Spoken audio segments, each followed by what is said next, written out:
Como el Padre me amó, así también los he amado yo. Permanezcan en mi amor. Si cumplen mis mandamientos, permanecerán en mi amor, como yo he cumplido los mandamientos de mi Padre y permanezco en su amor. Les he dicho todas estas cosas para que mi alegría esté en ustedes y su alegría sea completa. Del Evangelio de Juan. ¿Cómo permanezco en el amor de Cristo? ¿Qué significa permanecer en el amor de Cristo? Significa formar una relación interpersonal con Él, sumamente íntima con Él, de amor, para que en el desarrollo de esta relación podamos tener vida eterna y podamos vivir eternamente felices con Él. Pero, ¿cómo puedo permanecer en Cristo? Hola, soy Mari y en este video te voy a mostrar un poco de 3 tips que yo aprendí y que me sirvieron muchísimo en mi caminar con Cristo y para poder permanecer en Él y para poder seguir en este camino de vida cristiana. Como disclaimer te voy a decir que la vida cristiana no es fácil, es difícil. Los pasos que te voy a explicar son simples de explicar, pero seguirlos requiere mucho trabajo. Sin embargo, no te desanimes, por favor, porque lo volvería a hacer una y mil veces, porque vale la pena. Cada segundo vale la pena y nada en este mundo te va a traer más paz y más felicidad que permanecer en él. A pesar de todas las turbulencias, a pesar de todas las dificultades, permanecer en él es lo más hermoso. De permanecer en esa paz, en ese amor, es lo más hermoso del universo. Entonces, así como nuestro padre Agustín decía, Señor, es difícil seguirte, pero es imposible dejar. Así una vez que realmente conoces a Cristo en tu corazón, es imposible dejarte. Dios nos ha seducido de tal manera que nos hace aferrarnos sumamente a Él. Y bueno, vamos con los tips. Antes, como otro disclaimer, quería decir que esto nace de una pequeña charla que dio Fray Elías en el año 2011 a un grupo de jóvenes agustinos. Yo tenía en ese momento 15 años y si bien la charla trató de esta y otras cosas más y tocó varios puntos, te voy a mostrar la versión condensada, digamos, que de repente a manera de píldora te puede ayudar. Y bueno, comenzamos con los tips. El primer tip es sí o sí la oración. La oración creo que para mí fue el primer peldaño para poder conocer más a Cristo. Y creo que en esta parte de la oración, todos los cristianos del mundo estamos de acuerdo, que es que formar esa relación con Cristo es súper necesaria. Uno no ama lo que no conoce, y para conocerlo tenemos que frecuentarlo. Tenemos que conocer a Dios más allá de ese nivel cognitivo en la mente, sino conocerlo también con el corazón. ¿Cómo uno conoce a la gente? Frecuentándolo, conversando con él. La oración es la conversación íntima del alma con el Señor.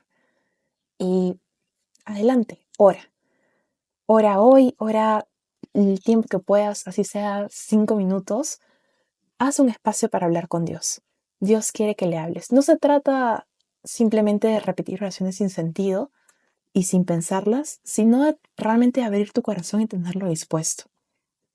Hay veces en que un Padre Nuestro, un Ave María, un Gloria, son que el Padre Nuestro es la oración definitivamente más completa, que el mismo que Jesucristo nos enseñó.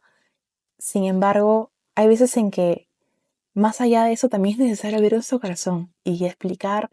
Dios ya sabe todo lo que tenemos que decirle. Dios ya conoce todo nuestro corazón. Sin embargo, a Él le encanta que hablemos con Él, a Él le encanta que le expliquemos, a Él le encanta que abramos nuestro corazón y que le digamos lo que pensamos, ¿no?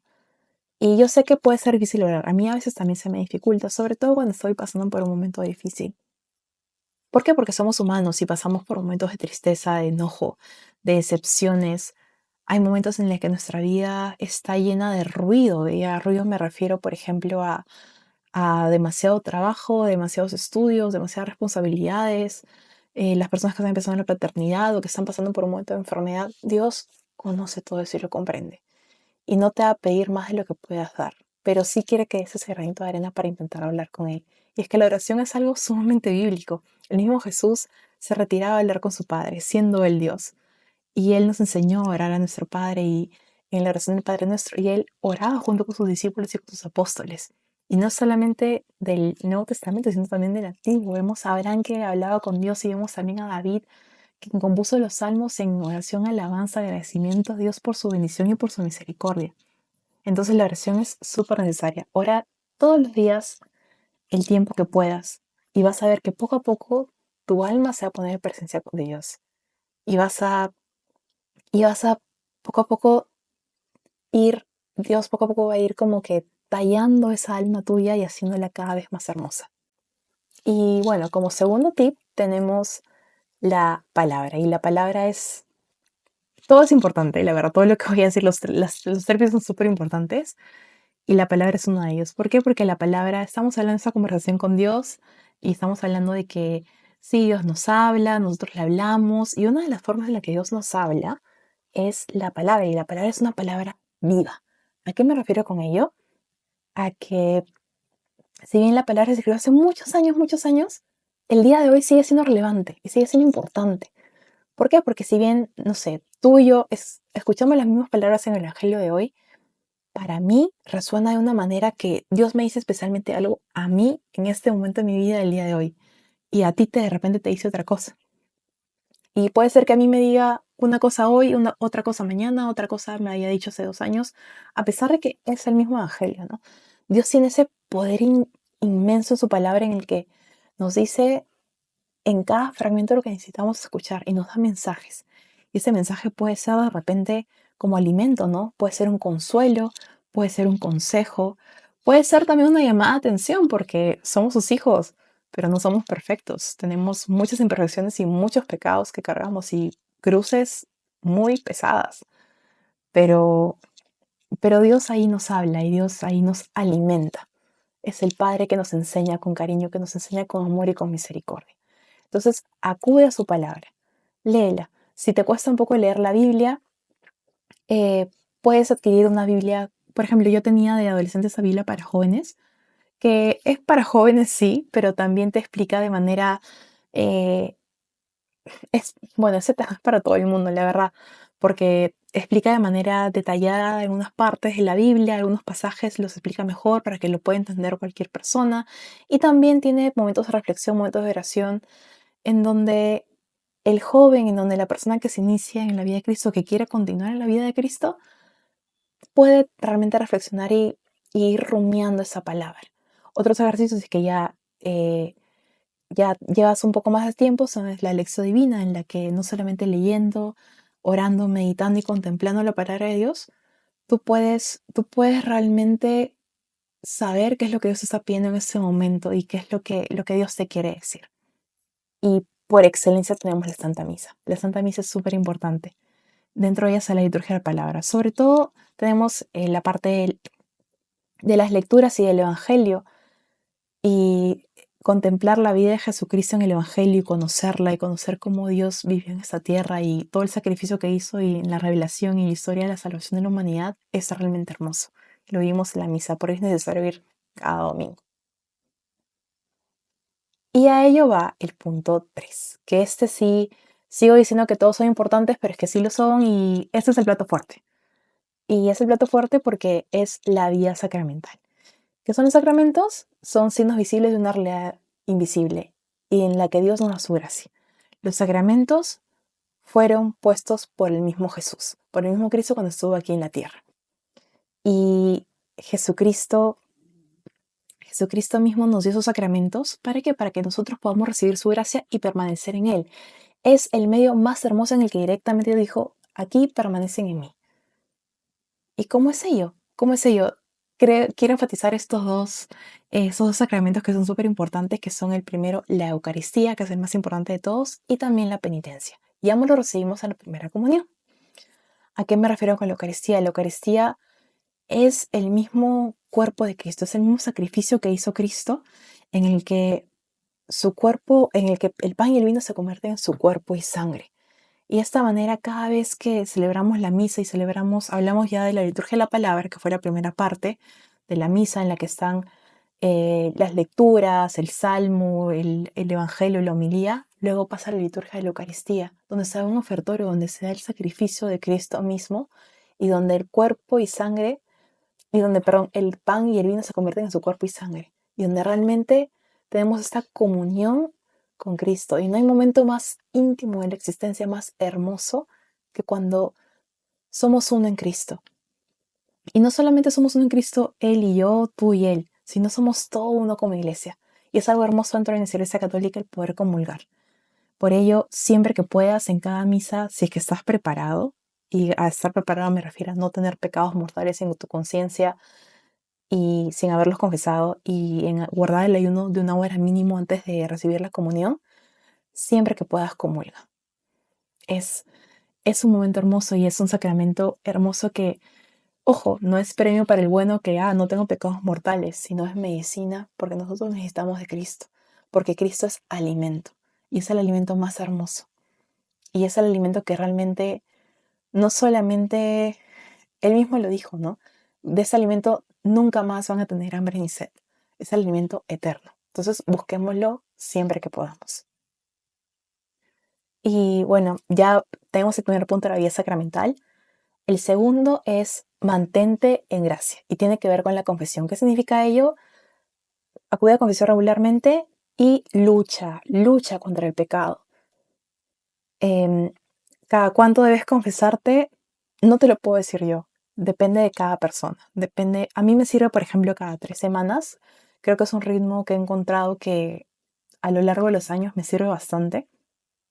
Pero cada uno tiene sus tiempos y cada uno sabe qué picojea, ¿no? Entonces, siempre vivir en esta vigilancia constante y en ese examen de conciencia constante de en qué puedo mejorar, ¿no? ¿Qué pecados cometo? ¿Son estos graves o no? ¿Son veniales o no? Y por favor, algo que es muy importante y que de mantenerse en gracia es no acostumbrarnos al pecado. No basta con solamente no cometer pecados mortales, sino también con luchar contra los pecados veniales. Y bueno, en primer lugar, ¿qué son los pecados mortales? En simple resumen, como a mí me lo explicaron en la primera comunión, son los pecados que son graves, de materia grave, que afectan directamente contra Dios, contra nosotros y contra nuestros hermanos, nuestro prójimo de manera grave. Y también que sabemos que es malos, que tienen pleno conocimiento y que queremos hacerlo, pleno consentimiento.